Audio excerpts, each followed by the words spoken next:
Hey guys, we've got Julie Patterson here. We've had the privilege of coaching her for the last 10 years. She's had a really awesome racing career with some great years ahead of her. So just wanted to sit down and talk a little bit about her path through the sport.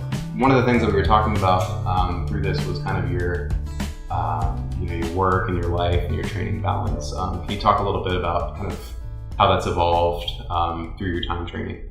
Yeah, definitely. So when I started here at EF, I was in college. From college, I went into pharmacy school, which was very much in school from 8 to 5 every day, having to study in the evenings. Went to graduate school. I was working a 9 to 5. Now I'm a professor. So I've had a lot of transitions since I've been working with Endorphin here. And I think that's one of the biggest strengths that I've about the program here. I was working with Michael and now I'm with Kyle. And I think that both of them know a lot about people who have busy professional lives, have busy family lives, and how to balance that. It certainly looked very different for me over the years, and yet we figured out a way for me to consistently get training in each of those scenarios. You went pro pretty shortly into your time doing triathlon. Can you talk about kind of your decision processes and kind of pursuing the sport at that level?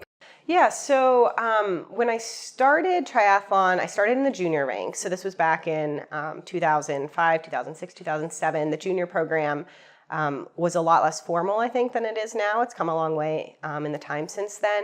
But I was competing at a pretty high level in terms of junior elite.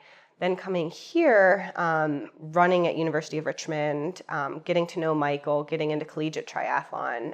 So I qualified for my pro card when I got second at collegiate nationals during my senior year of college, so 2011. And it just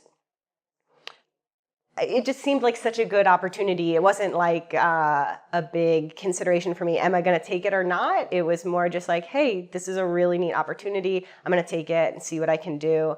So I've had a couple of years at mostly Olympic distance pro racing, and then a couple of years at the half distance. What were some of the biggest surprises for you going into that level of racing? It's a whole nother level, I think, of mental intensity and contingency planning.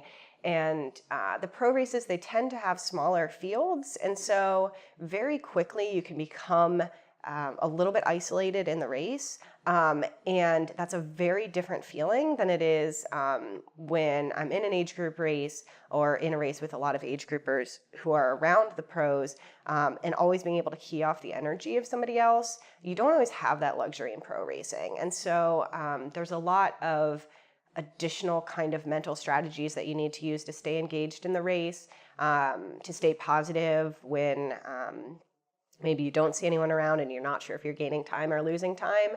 And so it's that additional kind of mental legwork that I think I didn't realize how substantial that piece of it would be. How did your coaching change during that time? Kyle and I have been working a lot on being flexible mentally with however the race unfolds and looking for those decision points that really happen in a race and being prepared for them. And so we always talk about, in the swim, you go out really, really fast and you try to hold on. There's going to be a point where you feel like you're going to break. You have to recognize that that's kind of going to be a pivotal point in the race. There's going to be those points on the bike when people are going to put in surges, and you have to make a decision right then. Are you going to go put out a lot of power and try not to think about the consequences that you're going to feel 30 miles later?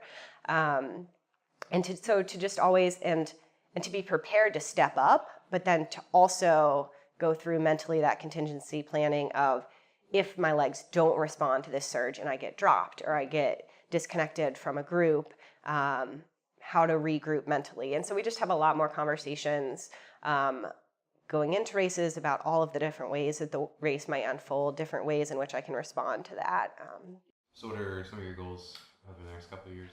I think I have a lot of room for improvement in all three. I'd like to be in a place where I can consistently get top 5 finishes. I think that at the half distance, there's a handful of girls who are kind of in a league of their own. But then I think there's a big group of girls who are consistently battling for those spots 3 to 6 and things like that. And so if I can consistently race kind of in that group, I think I think that would be a really good next step for me. What are some of your, I guess, reflections that would be helpful for somebody like a young athlete starting out in the sport?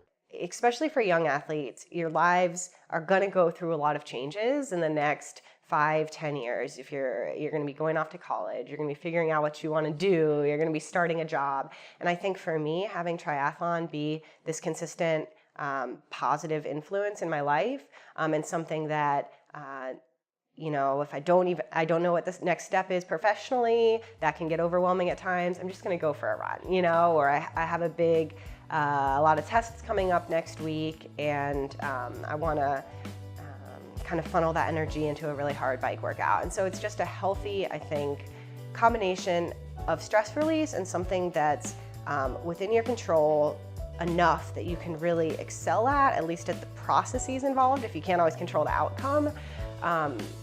Through all of these changes, it can kind of be that one constant, and I think it's served me well in that capacity.